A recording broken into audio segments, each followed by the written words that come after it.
चला काकू चला, तुम्ही लग्नाला चला. कोणतं लग्न? तुमचं लग्न देवाबरोबर लावायचंय, त्या लग्नाला चला. अरे बांधा लेकरं बाळ खांबाला, त्या देवाबरोबर मी तुमचं लग्न लावणार आहे. आणि काठी आपटू लागली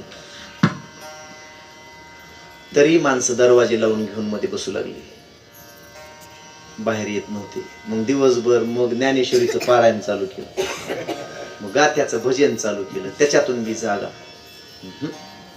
काही फरक होईना. 12 वाजले दुपारची,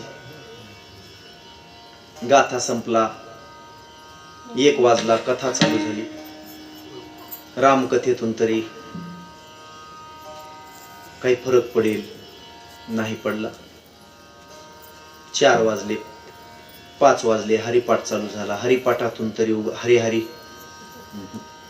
सगळा मोकळा मंगळवार.